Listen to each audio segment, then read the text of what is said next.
Welcome to The Explainer. Today, we are going to cut right through all the noise and the hype around artificial intelligence. We're going to focus on what it actually means for you as an educator right now.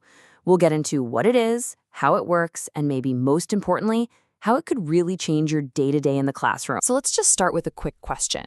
What if, just imagine, you had a colleague who was always there? Someone who could help you plan lessons, get through that mountain of papers, and find amazing resources, anytime, day or night. You know, this isn't some far-off science fiction fantasy. It's actually the real promise of AI. Think of it less as a robot and more as a new kind of collaborator, ready to help out. All right, so let's really lean into that idea. We're going to explore AI not as some kind of threat, but as a potential new colleague, one that could seriously change your workflow for the better. So what are we even talking about when we say AI? Well, when you strip it all down, artificial intelligence is really just about creating computer systems that can do things that normally you'd need a human for. Things like learning from experience, reasoning through a problem, and finding solutions. It's a huge, broad term, but it all comes down to that. Now, to really get a handle on this, it kind of helps to pop the hood and see what's making everything tick.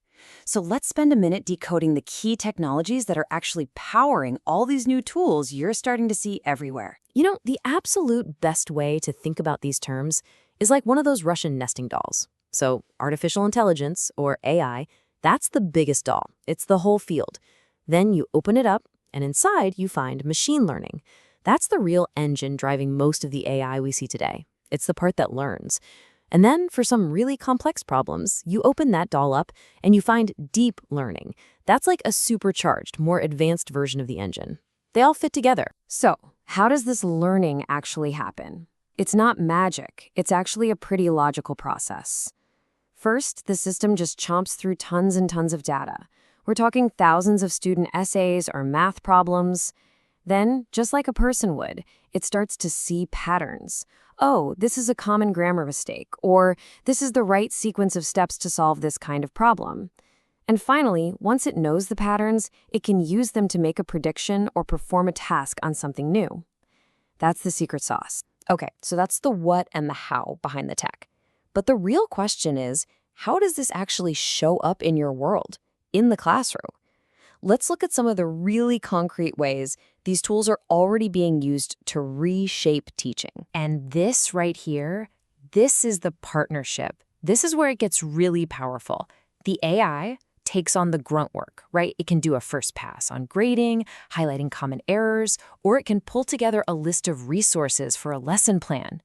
And that frees you, the teacher, to focus on the things that only a human can do, giving that really subtle, nuanced feedback, truly mentoring your students, and using your professional judgment to make the lesson perfect for your specific kids. And the applications are already popping up everywhere.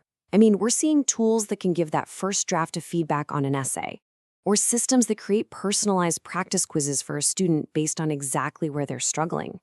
There are even intelligent tutors that can walk a kid through a problem, systems that act like research assistants, and tools to help administrators make sense of all their school-wide data.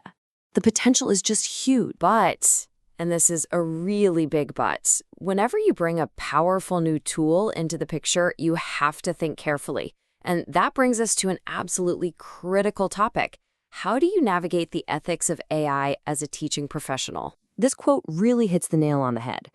These tools are incredibly powerful, there's no doubt about it, but they are not perfect. They are not infallible. And because of that, their power demands a real commitment from us, the educators, to use them responsibly. We have to be the ones in the driver's seat, using our critical judgment every step of the way. In practice, this really boils down to three huge principles we have to keep in mind. First, privacy. It's non-negotiable. We have to protect student data. Second, bias. Remember how the AI learns from data? Well, if that data is biased, the AI will be too. For example, if a grading tool was only trained on essays from native English speakers, it might unfairly flag the writing of a student who's still learning the language. And finally, equity. The whole point of using these tools should be to help close achievement gaps, never, ever to make them wider. So that brings us to a really tough but really important question. If an AI tool gives biased feedback, who's on the hook? Who's ultimately responsible for that student's learning? The answer is simple. You are the educator. The AI is just a tool. The teacher is the professional who decides how to use it, who interprets what it says, and who remains fully accountable for their students. Period. So, after all of that, the good, the powerful, the tricky, where do we go from here? It's really time to think about our role as educators in shaping what this technology becomes in our schools. If you only take away one single thing from this explainer, please let it be this. AI won't replace great teachers, it's going to empower them. The goal here isn't replacement. The goal is to augment your expertise, to take away some of the tedious work so you can focus even more on the art and heart of teaching. Look, we are standing at the very beginning of a brand new chapter in education. The tools are being built right now. The rules are being written as we speak. So the real question is, how will you, the educators who are actually on the front lines every single day, how will you help write it? Thanks for joining us for this explainer.